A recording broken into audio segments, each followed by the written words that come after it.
The federal government plans to increase spending on old age security more than spending on housing, post secondary education, employment, insurance, child care, child benefits. I mean, the list is a long one. In fact, they're talking about when you go right through the budget going into 2029, it's about $23 billion. But here's the thing, that is 5.3 billion less than the total they're going to spend for old age security, which is going to be something like 29.3 billion.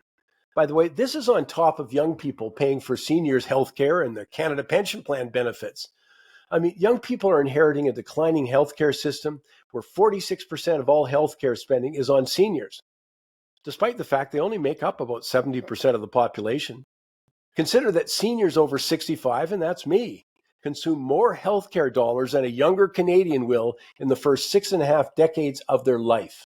I mean, as for the Canada Pension Plan, all those young people who are looking at their paychecks right now and they see this mandatory Canada Pension Plan premium deducted, that money isn't going to their retirement. It's going to pay for retirement benefits for today's seniors. And the whole thing is not a good deal. I'll just give you an example. If you grab somebody who's just entering the workforce now, they're going to work 40 years, say from 25 to 65, get a little annual rate of return of 6%.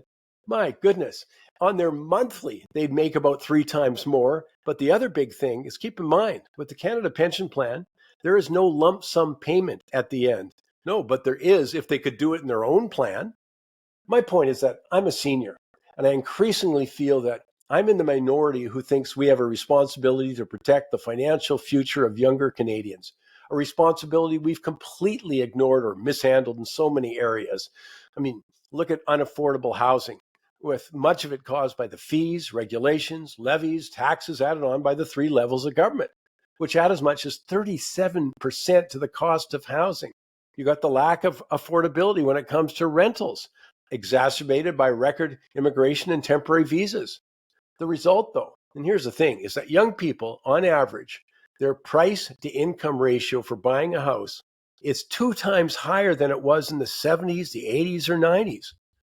Maybe arguably the most obvious aspect of our refusal to protect the financial future of younger Canadians is the massive and continued buildup of government debt and the accompanying interest payments that younger Canadians will be paying for the rest of their lives, which is several decades longer than I'm going to be paying for any debt that we take on now in government. I can't help but think of that quote from former finance minister in the Chrystia Freeland in the Liberal April 2024 budget. She said, in quotes, "It would be irresponsible and unfair to pass more debts on to the next generation." Well, that's exactly what we're doing. I mean, this year's budget adds a massive increase in borrowing, resulting in record debt that, as I said, children are on the hook for. But speaking of fairness, how about this one? Canadians love to talk about what's fair, but today's millennials contribute 20 to 40% more in income taxes toward baby boomer retirements than boomers did for the retirees who came before them. Not sure if that's fair. I mean, there's a lot more to the story, but it seems that some people are at least aware of it. In fact, most Canadians seem to be. I guess you look at that Pew Research poll earlier this year, and 78% of us believe their children will be worse off financially, while only 16% thought they'd be better off. We had similar results last year in an Angus Reid poll. Now, I have no idea the percentage of young people who understand how their financial future is being undermined. They certainly weren't taught about this in basis of economics or finance in school. And my suggestion, though, if you're in the minority, like me, who cares about our young people's financial future, the first step is education, both macro level and, of course, about their personal finances.